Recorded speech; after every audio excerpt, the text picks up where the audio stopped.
When in the course of human events it becomes necessary for one people to dissolve the political bands which have connected them with another, and to assume among the powers of the earth a separate and equal station to which the laws of nature and of nature's God entitled them, then a decent respect to the opinion of mankind require them to declare the causes that impel them to the separation.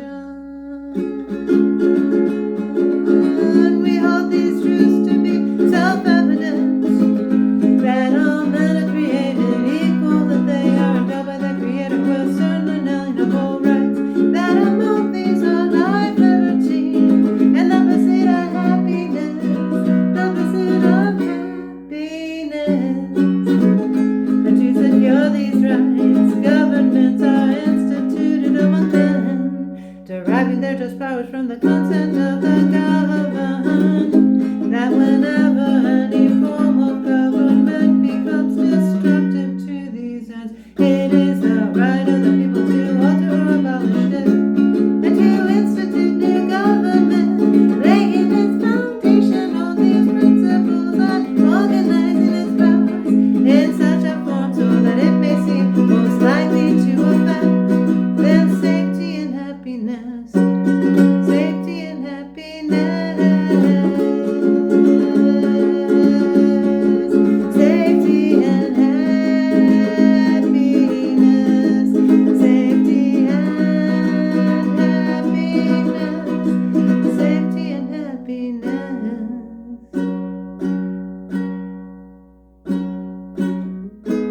Prudence indeed will dictate that governments long established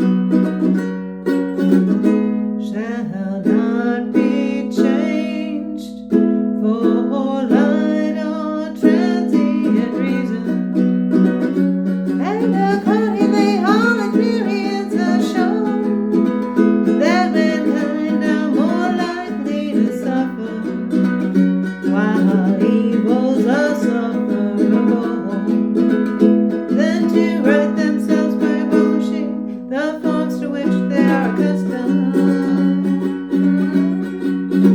But when a long train of abuses and usurpations pursuing invariably the same object, evidence are designed to reduce them under absolute despotism. Absolute despotism. It is their right, it is their duty to throw off such government and to institute new God for their future security, such as when the patient sufferance of these colonies, and such is now the necessity which causes them to alter their former system of governance. The history of the present King of Great Britain is a history of repeated injuries and usurpations, all having in direct object the establishment of absolute tyranny over these states. To prove this, let the facts be submitted to a candid world, to a candid world.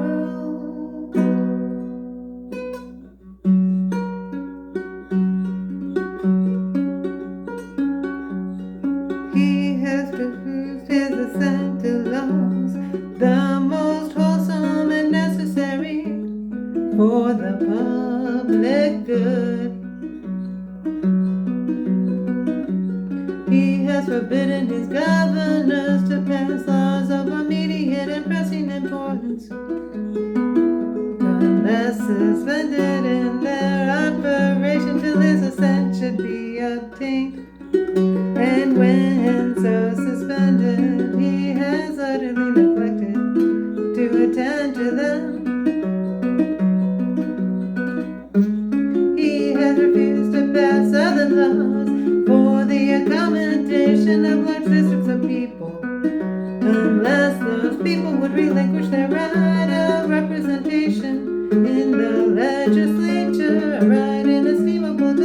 and formidable to tyrants only.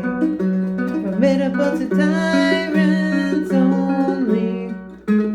He has called together legislative bodies at places unusual, comfortable and distant from the depository of their public records, for the sole purpose of fatiguing them into compliance with his measure.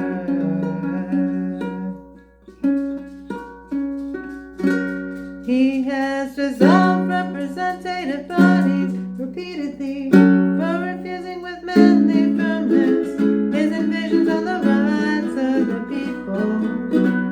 He has refused for a long time after such dissolution to cause others to be elected, whereby the legislative powers incapable of annihilation have returned to the people at large for their exercise. The states remaining in the meantime exposed to all the dangers of invasion from without and convulsions from within. The states remaining in the meantime exposed to all the dangers of invasion from without and convulsions from within. The dangers from without, convulsions from within.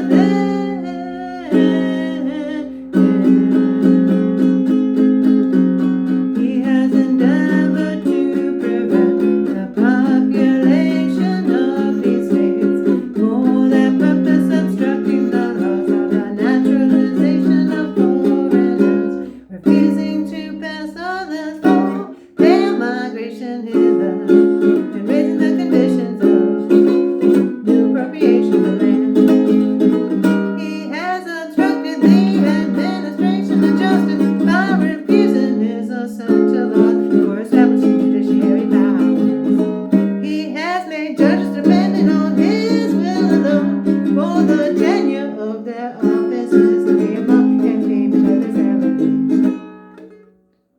He has erected a multitude of new offices and sent hither swarms of officers to harass our people and eat out their substance.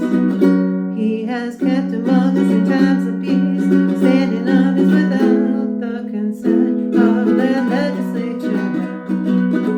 He has affected to render the military independent of and superior to the civil power. He has combined with others to subject us to a jurisdiction foreign to our Constitution and unacknowledged by our laws, giving his assent to their acts of pretended legislation, for quartering large bodies of armed troops among us, for protecting them by mock trial from punishment, for any murders they should commit on the inhabitants of these states, for cutting off our trade with all parts of the world, for imposing taxes on us without a consent, for depriving us in many cases of the benefits of trial by jury, for transporting us beyond seas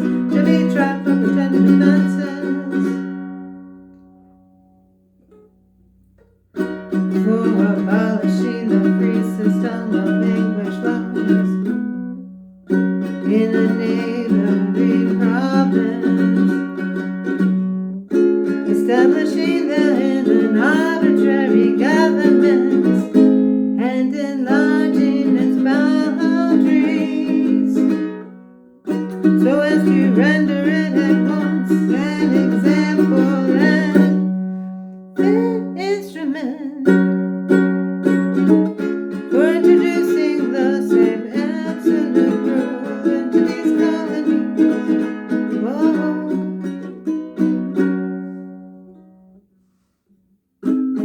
For taking away our charters, abolishing our most valuable laws.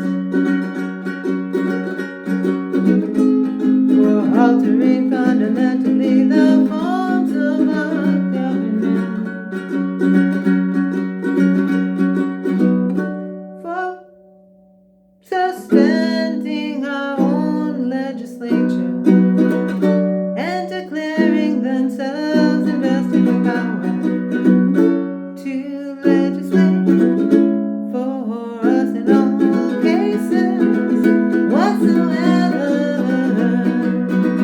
He has abdicated government here by declaring us out of his protection and waging war against us. He has plundered our seas, ravaged our coasts, burned our towns, and destroyed the lives of our people. He is at this time transporting large armies of foreign mercenaries to complete the works of death, desolation, and tyranny, already begun with acts of tyranny and perfidy, scarcely paralleled in the most barbarous ages, and totally unworthy the hand of a civilization. He has confined our fellow citizens, taken captive on the high seas to bear arms against their country,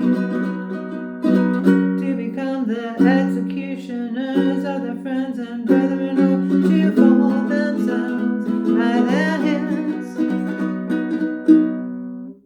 He has excited domestic insurrection amongst us and has endeavored to bring on the inhabitants of these frontiers the merciless Indian savages whose known rule of warfare is indistinguished destruction of all ages, sexes, and conditions.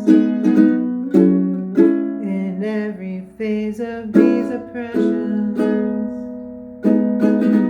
we have petitioned for redress in the most humble terms. Our repeated petitions have been answered only by repeated injury. The prince whose character is thus marked by every act that would define a tyrant is unfit to be the ruler of a free people. Nor have we been wanting in attention to our British brethren.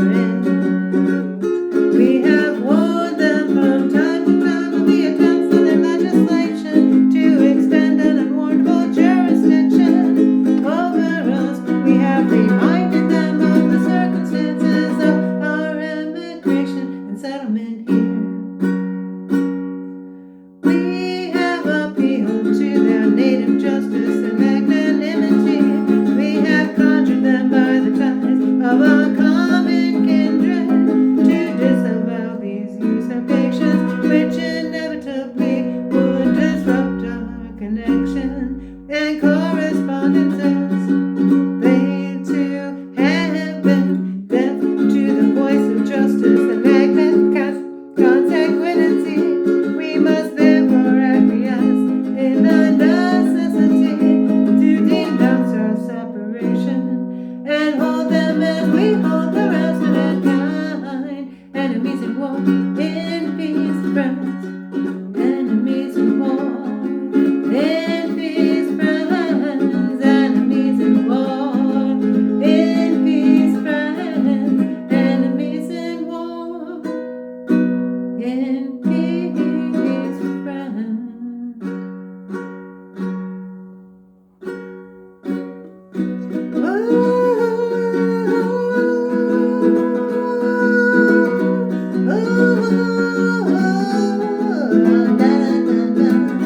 We therefore, the representatives of these United States of America in General Congress assembled, appealing to the Supreme Judge of the world for the rectitude of our intentions, who in the name and by the authority of the good people of these colonies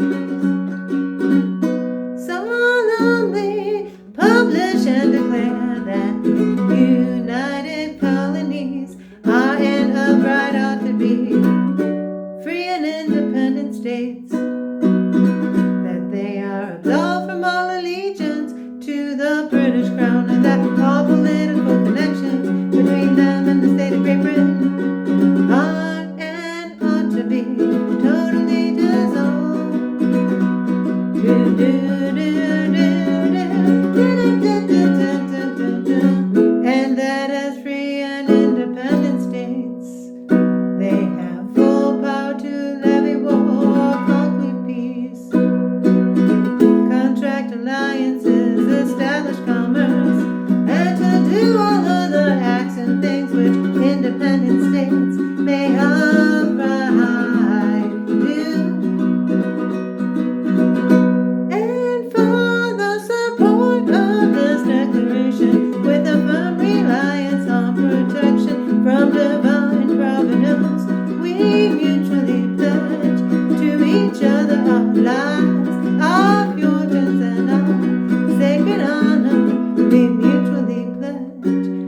each other our love.